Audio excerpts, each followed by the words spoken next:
Hello hello This call is now being recorded. Hello hello അസ്സലാമു അലൈക്കും. വലൈക്കും സലാം. ഉമ്മർക്കോയ എന്ന് പറഞ്ഞ ആളല്ലേ? അല്ല മൂസക്കോയ. മൂസക്കോയ. ഞാന് ഷഹീർ എന്ന് പറയും എന്റെ പേര്. ഞാനൊരു വിഷയം അറിയാൻ വേണ്ടി ഇങ്ങനെ വിളിച്ചായിരുന്നു. ഇങ്ങനെ ഈ ഫേസ്ബുക്കിലും ഇതിലൊക്കെ കണ്ടപ്പോഴേ ഞങ്ങളെ ഈ എന്റെ സോലി സഖാഫി അണ്ടോണയുടെ ഒരു വിഷയമായിട്ട് ചോദിക്കാൻ വേണ്ടി വിളിച്ചായിരുന്നു. നിങ്ങള് സോലി സഖാഫിന്റെ ആരാണ്? ഞാന് മൂപ്പരെ ഉമ്മന്റെ അനിയത്തിന്റെ മോളെ കിട്ടിയ മൂപ്പരെ ഉമ്മന്റെ അനിയത്തി ഇളയമ്മന്റെ മോളെ കിട്ടിയാളാ. എന്റെ ഒരു അളിയനായിട്ട് വരും.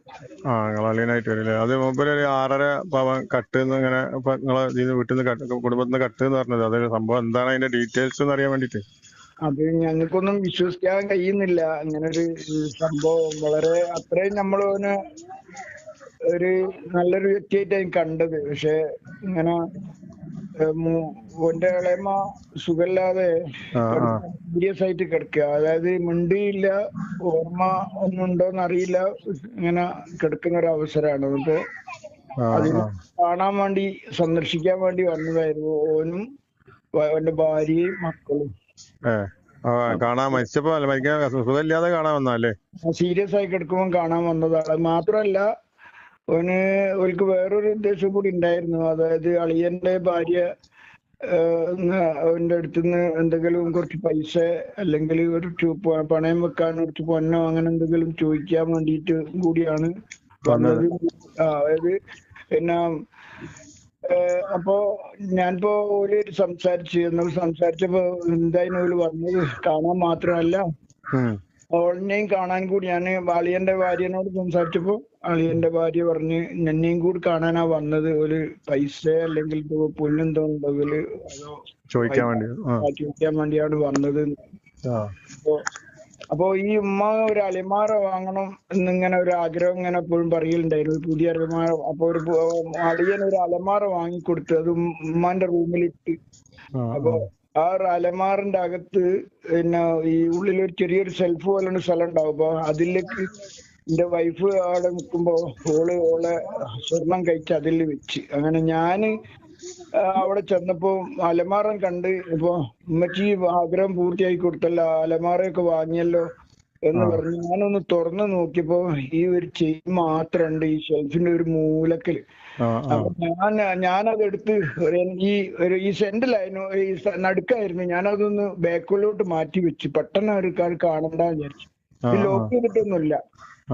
അപ്പൊ ഉമ്മച്ചിന്റെ കിടക്കുന്നവർ ഇങ്ങനെ കാണുന്ന രൂപത്തിൽ മുമ്പിലായി ഈ അലമാറ വെച്ചത്. അപ്പൊ ചിലപ്പോ ഒരു പക്ഷേ ഇവനാണോ അനിയമോ ഭാര്യയാണോ മിക്കവാറും തന്നെ ആവാനാ ചാൻസ്. ഏതായാലും ഓന് ഇത് എടുക്കുന്നത് ഇപ്പൊ ഈ ഉമ്മവരെ കണ്ടിട്ടുണ്ടാവും. പക്ഷെ സീരിയസ് ആയി നിൽക്കുന്നതിനെ കൊണ്ട് സംസാരിക്കാൻ കഴിയാത്തത് കൊണ്ട് അത് പറഞ്ഞിട്ടില്ല, അതിന് പറയാൻ കഴിഞ്ഞില്ല.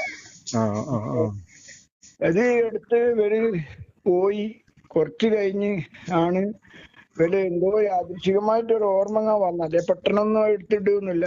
ഏകദേശം 6 നിങ്ങളെ ഭാര്യയുടേതാണോ? എന്റെ ഭാര്യന്റെതാ.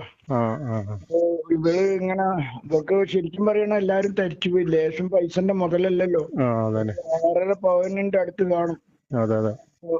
ഓളെ മെയിൻ ഒരു ആഭരണമാണ് അത് ഞാൻ പറയലുണ്ട്, വെറുതെ എന്തിനാ നഷ്ടപ്പെട്ടു പോവും അല്ലെങ്കിൽ തേഞ്ഞു പോവും, വെറുതെ ഇടണ്ടെന്നൊക്കെ ഞാൻ പറയും. പക്ഷെ ഓൾക്ക് അതൊരു സന്തോഷാണല്ലോ. അങ്ങനെ സാധനം കാണുന്നില്ല. അപ്പൊ ഞാൻ പറഞ്ഞു എന്ത് കാണുന്നില്ല, നീ ഇതൊക്കെ പറയുന്നത് അങ്ങനെയൊക്കെ പറഞ്ഞു. ഏതായാലും ഇവർക്ക് ഒരു ചർച്ച ചെയ്ത് ആരൊക്കെ വന്നു എന്നുള്ളത് നോക്കുമ്പോ ഇവര് വന്നു പോയതിന് ശേഷം മറ്റാരും വന്നിട്ടില്ലായിരുന്നു. രാത്രി ഏകദേശം വളരെ സാലി വന്നതിന്റെ ശേഷം. അവനെ പേര് സക്കാഫിന്നൊന്നും ആരും പറയാറില്ല, പറയൽ തുടങ്ങിയത്. കാരണം ചോന അങ്ങനെ ഒരു സക്കാഫി ഒരു പണ്ഡിതന്റെ ഒരു ക്വാളിറ്റിയും കാര്യവും ഒന്നും അന്നേ ഇല്ല. അവന്റെ പാപ്പാന്റെ ഒരു ഗുണോ അവന് കിട്ടിയിട്ടുമില്ല. മോനാണല്ലേ? മോനാണ് എന്നുള്ളൊരു ഇത് ഓന് അതിന്റെ ഒരു ഗുണം കിട്ടിയിട്ടില്ല. കിട്ടിയിട്ടില്ല. മറ്റുള്ള മക്കൾക്കൊക്കെ പിന്നെയും ഉണ്ട്. ഇവന് ആ ഒരു രൂപത്തിലേക്ക് നീങ്ങിയിട്ടില്ല. ഏതായാലും ഇവന് ശരിക്കും പറയുകയാണെങ്കിൽ ഇവന്റെ 9 എത്ര പെങ്ങന്മാരുണ്ട്. ആ 9 മക്കളെയും ഇവര് കെട്ടിക്കേണ്ടതിന് പകരം ഉസ്താദാണ് കെട്ടിച്ചത്, നല്ല ആലിമ്യങ്ങൾ കൊണ്ട്. ഉസ്താദ് മറ്റേ നമ്മളെ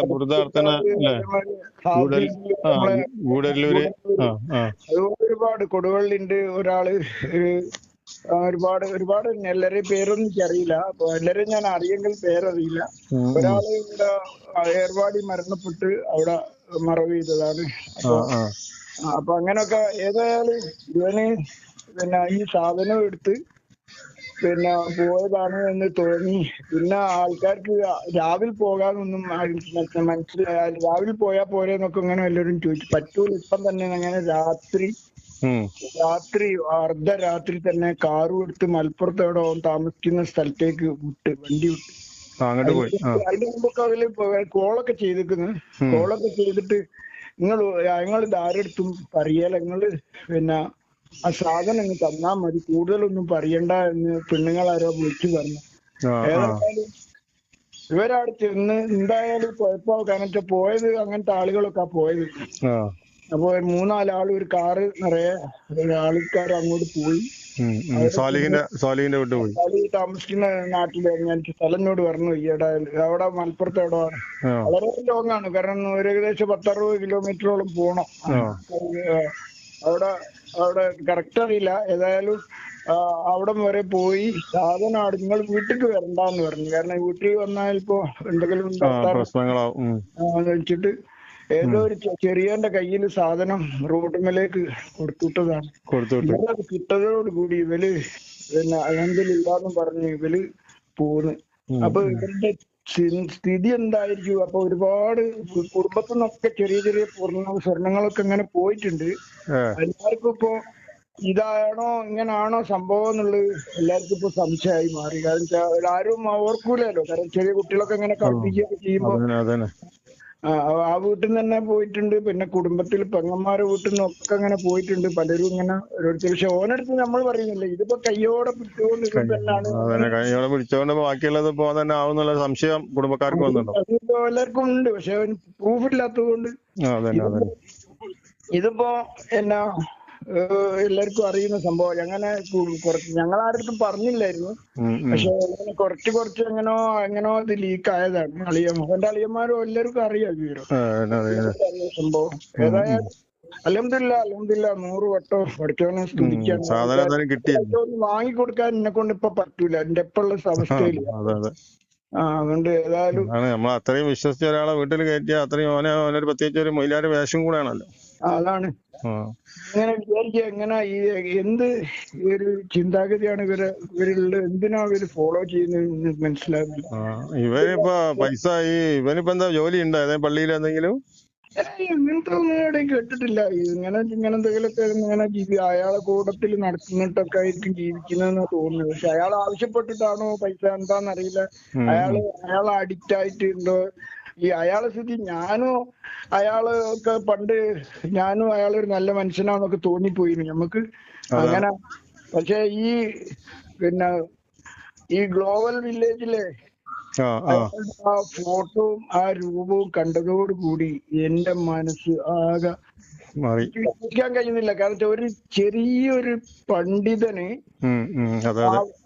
അതിന്റെ ഒരു ചെറിയ അംശം ഉണ്ടെങ്കിൽ പോലും ആ ഭാഗത്തേക്ക് പോകാൻ ഇഷ്ടപ്പെടൂല. നമ്മൾ തന്നെ ദുബായിൽ പോകുന്ന നേരം നമ്മൾ പല സ്ഥലത്തും നമ്മൾ കണ്ണടച്ചു പോകേണ്ട രംഗങ്ങൾ ഉണ്ടായില്ലേ, പല സിറ്റിയിലും പോകും. നമുക്ക് പോകാൻ കഴിയൂല. നമ്മളെ ഉസ്താദുമാർക്ക് പോകാൻ കഴിയൂല, ആർക്കും കഴിയും. അത് മാത്രല്ല, അങ്ങനെ പോവുകയാണെങ്കിൽ അയാളെ ഫാമിലിന്റെ ഡ്രസ്സിങ്ങനെ ചിന്തിച്ചു നോക്കി. എന്റെ വൈഫ് എന്ന് പറഞ്ഞാലും അതേപോലെയുള്ള സാധാരണക്കാരാ. നമ്മളെ പെണ്ണുങ്ങൾ നമ്മൾ പുറത്തു പോകുന്ന നേരം ഹിജാബ് ഇട്ടിട്ട് മുഖം മറച്ചിട്ട് നമ്മൾ പറഞ്ഞേക്കുന്നത്. അങ്ങനത്തെ ആ കുട്ടി നടക്കുന്ന നോക്കി, ആ കുട്ടി ആ മക്കളെ വേഷം നോക്കി. അതൊന്നും നമ്മളെ വിഷയമല്ല. ഞാൻ നിങ്ങളോട് നമ്മളെ അനുഭവത്തിൽ തോന്നിയത് പറഞ്ഞതന്നെ. അതിപ്പോ ഒരുപാട് ആൾക്കാർക്ക് അങ്ങനെ തോന്നി. ആ ഗ്ലോബൽ വില്ലേജ് കണ്ടോടുകൂടിയിട്ട് അങ്ങനെ ഒരുപാട് ആൾക്കാർക്ക് തോന്നിയ. അതായത് എന്നിട്ട് ഇനിയും ഇപ്പോ അയാളെ സത്യാവസ്ഥ മനസ്സിലാക്കാൻ അയാളെ കുറിച്ചൊരു ശരിക്കും ഒരു പഠനം നടത്താതെ ആൾക്കാർ പിന്നെയും ഫോളോ ചെയ്യുന്നത് കേട്ടിട്ട് നമുക്ക് അതിശയായത്. ആദ്യം നമ്മൾ അത് ആ കോലത്തില് പറഞ്ഞ് ഇപ്പൊ കുറെ ആൾക്കാർ ഇതുപോലെ പൈസ വാങ്ങിയിട്ട് പറ്റിച്ച 2-3 ആൾക്കാർ ഇതേമാതിരി എന്റെ അടുത്ത് വിളിച്ചു പറഞ്ഞ പോലെ ഉണ്ടായിരുന്നു. 5 ലക്ഷം മറ്റോ ഓരോന്നിന് ഷെയറും കൂടിയിട്ട് അങ്ങനെ അവരെ കയ്യിൽ തെളിവും കാര്യങ്ങളൊക്കെ തരാന്ന് പറഞ്ഞിട്ട് എന്നോട് വിളിച്ചു പറഞ്ഞിട്ടുണ്ടായിരുന്നു. ഈ കൊണ്ടോട്ടി കീശ്ശേരി ഭാഗത്ത് ഈ പ്രോഗ്രാം നടത്താനൊക്കെ ഏടുന്ന ഫണ്ട് വരുന്നൊക്കെ നമ്മളിങ്ങനെ ചിന്തിക്കും. ഇങ്ങനെ എന്തോ ആയിരുന്നു എന്താന്നറിയില്ല. അതെ അങ്ങനെ എന്തെങ്കിലും പിന്നെ ഇല്ലീഗൽ വേഗം ഇടുന്നോ പൈസ വരുന്നുണ്ടോ? കാരണം വെച്ചാൽ ഓരോരോ പരിപാടി നടത്തുന്നിടത്ത് അവിടുത്തെ പൈസന്റെ ഒഴുക്ക് കണ്ടാലേ അവിടെ ഇറക്കുന്ന ചെലവ് കണ്ടാൽ നമ്മളൊക്കെ അതിശയപ്പെട്ടു. ഇങ്ങനെ എന്തോ കാര്യം. ഏതായാലും ഇതാണ് സംഭവം. നിങ്ങള് പിന്നെ ഇത് ഞാനെന്താ പറയാ, ഇതിങ്ങനെ നമ്മള് വാട്സപ്പിലും ഫേസ്ബുക്കിലൊക്കെ കാണുമല്ലോ. അപ്പൊ ഞാൻ നിങ്ങളെ നമ്പർ കിട്ടിയാൽ നമുക്ക് അതിന്റെ സത്യാവസ്ഥ അറിയാലോ. നമ്മളിങ്ങനെ വെറുതെ പറഞ്ഞിട്ട് കാര്യമില്ലല്ലോ. അല്ല, ഇതാണ് ഹക്ക്. ഇതാണ്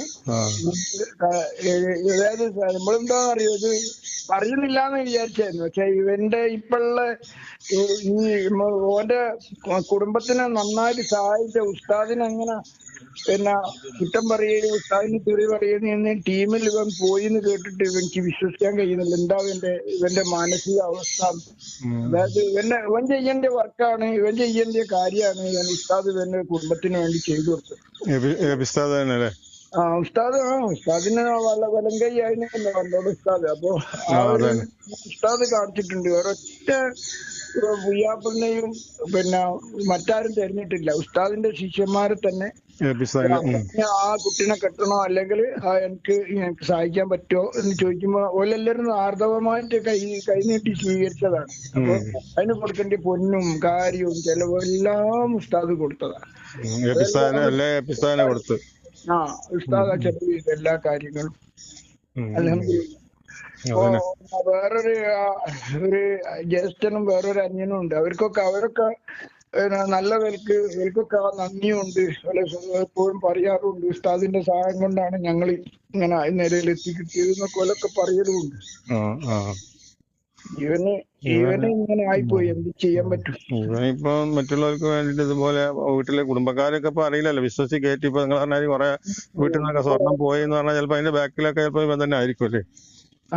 ആയിക്കൂടായല്ല, നമുക്ക് അറിയാതെ നമുക്ക് പറയാൻ പറ്റില്ല. സംശയം എന്തായാലും അങ്ങനെ തോന്നുമല്ലോ ഇപ്പൊ. തോന്നുമല്ലോ. ഇതിപ്പോ 100% ഉറപ്പായി അവൻ സാധനം തിരിച്ചും തന്നില്ലേ? അത് സ്പോട്ടിൽ പോയതുകൊണ്ട് രാവിലെ ഒക്കെ പോകുമ്പോ മനസ്സ് മാറിപ്പോവും. അതെ, സ്പോട്ടിൽ ചെന്നതിനെ കൊണ്ട് കിട്ടിയതാണ്. അത് കിട്ടുകയും ചെയ്ത്. പിന്നെ അവൻ സോലി വന്നതിന് ശേഷം പിന്നെ വേറെ ആരും വരാത്തത് കൊണ്ട് ഉറപ്പായി. കാര്യമായിട്ട് ആരും വന്നതില്ല, വീട്ടുകാരെന്നല്ലാണ്ട് മറ്റാരും വന്നിട്ടില്ല പുറത്തുനിന്നുള്ള ആരും.